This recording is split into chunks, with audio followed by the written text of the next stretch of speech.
Hello, everyone. Welcome back to Iggy's Toy Parade and Soldier Review. This is your host, Iggy, and today I'm going to be talking about some Imperial Japanese figures in 1/6 scale brought to you by Hasbro and Ultimate Soldier. Now, first up on the block is an Ultimate Soldier Japanese, and he's wearing a Hasbro style helmet. Now, I say style helmet because it's not actually a Hasbro helmet, but it was manufactured to look like a Japanese helmet from 1966 that Hasbro put out in their Soldiers of the World line. Now, I bought this helmet, I'll give you a close-up, at Cotswold Collectibles. I don't think they make them anymore, but I bought a couple of them at the time. Here's another one up here. And I don't think they make them anymore, so that source for getting Japanese helmets has dried up. This Cotswold, these three figures are dressed in Cotswold collectible uniforms and equipment. And you'll notice that the ammunition pouches that the Japanese used during World War II were almost identical to those used by the French in World War I. The rifle is an Arisaka, and I think it's the 38, which was a .303 caliber. But they also used a what was it, a 7.62 or something like that. I would have to look it up. I've got a book that tells me more about it, and I'll share that with you in just a moment. Now, if you look at this figure, once you get a good look at him, this is the Ultimate Soldier Japanese. And I want to show you a book by Daryl DePriest. Let's see if I can find that for you. Now, Iggy did mark the page. You guys will be proud of me. Usually I'm not too good at that.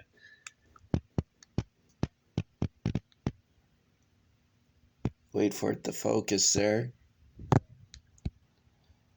I don't think it's going to focus, guys.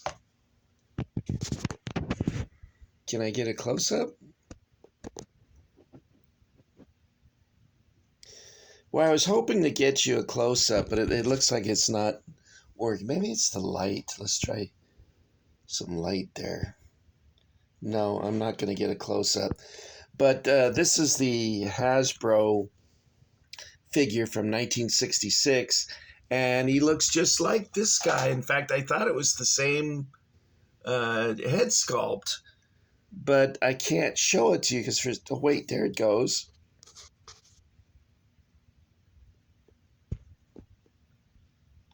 Can you see it, or is it still blurry?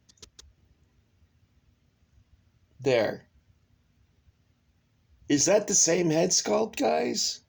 Look at that closely. Maybe this one. And then this one here. It almost looks like a G.I. Joe. Anyway, let's not get too tied up in that. Now, the next one up is a Hasbro when they released Soldiers of the World. And I remember I was at a G.I. Joe convention with my friend Doug, and there was a representative from Hasbro with a table of the figures, and this guy walked up, this big fat guy like me, and these are shit. Like, oh my God.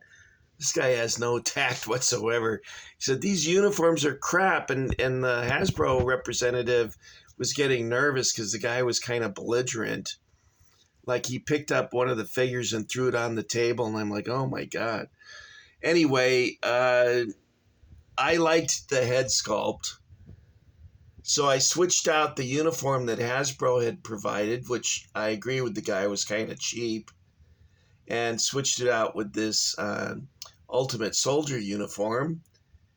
And I replaced the Ultimate Soldier helmet with this Hasbro one because the one provided by Ultimate Soldier was covered in fabric, which is not incorrect, but it was just not a very good helmet. It was kind of cheap looking.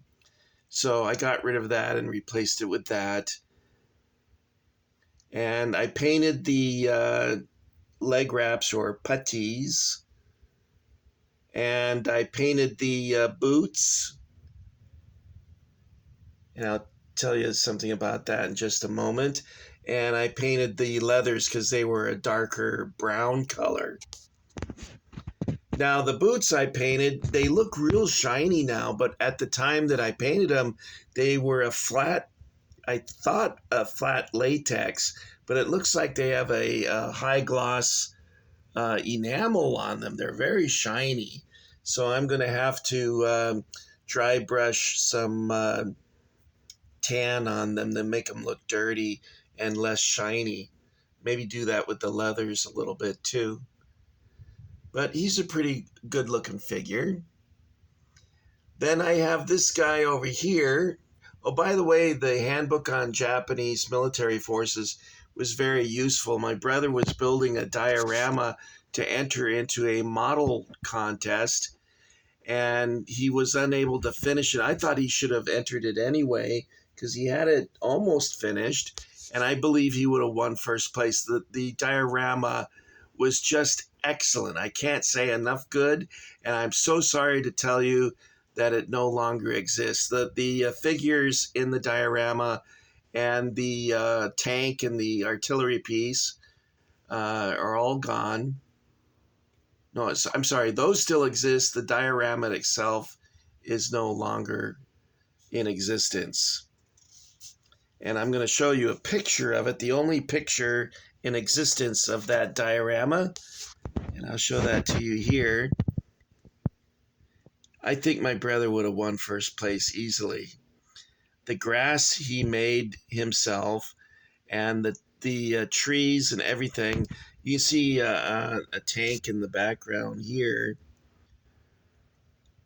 but he made all the grass and the trees, and it just was superior.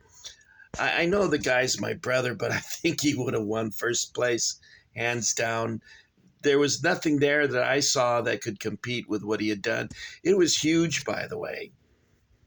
It had several tanks, and he had an artillery piece over here with empty shell casings, and the British had abandoned it as they were fleeing the Japanese, who were coming up their ass.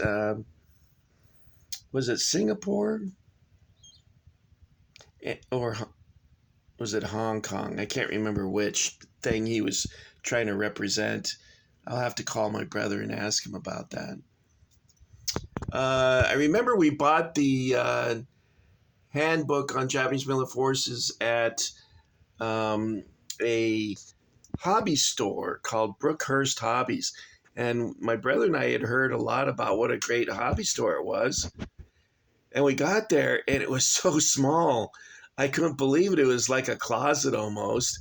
But it was pretty complete. It had stuff up to the ceiling, and it had a lot of reference material too, so that was pretty cool. Now, this last Japanese I showed you already. He is also the Hasbro figure, and what I did was I put glasses on him. And then I painted a mustache on him, and it totally transformed his look from this guy to this guy. It looks like totally different figures. And then I added this Japanese flag on the end of his rifle. What I did is I got a little piece of cloth and painted the rising, not the rising sun, but well, I guess that's what it was, the sun on there. And then I put a piece of thread over the top and folded it over and glued it. And then I tied it to the end of the rifle. Now, if you have some, oh, wait, I'm going to show you one more figure. This one is incomplete. All total, I think I have two. I have a Japanese Hasbro figure, 66 style, in storage, and then I have another figure that I think was made by BBI. This one here is a wonderful head sculpt. Look at you can see that it's superior in every way. I think the one that competes best with it, sorry, a hiccup, is the one that I converted. But he's got a nice look to him. And look at the details on that uniform. And I'm going to show you something. You're going to go, what? See how it's missing two buttons? What happened is that I thought they were snaps. And so I ripped it like this, and I go, oh my God, they're real buttons. I mean, can you imagine trying to sew real buttons on the tunic this size?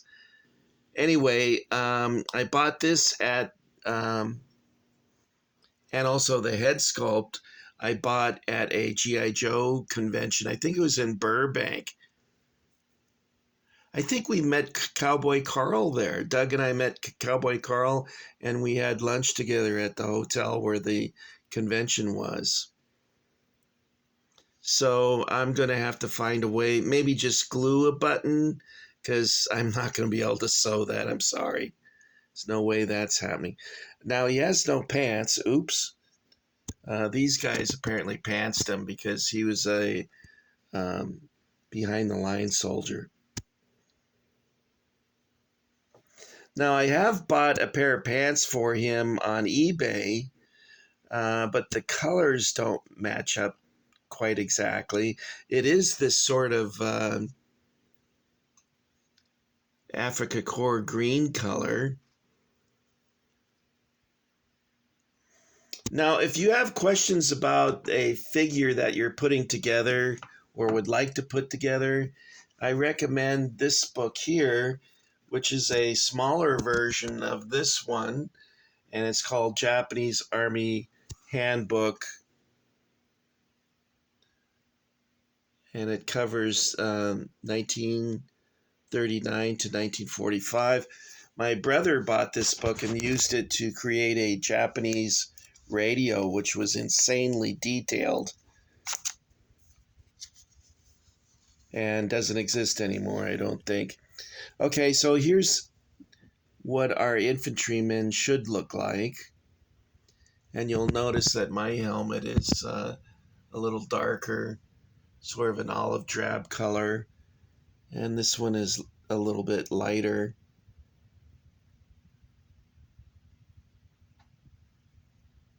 And this is a 1930 fella.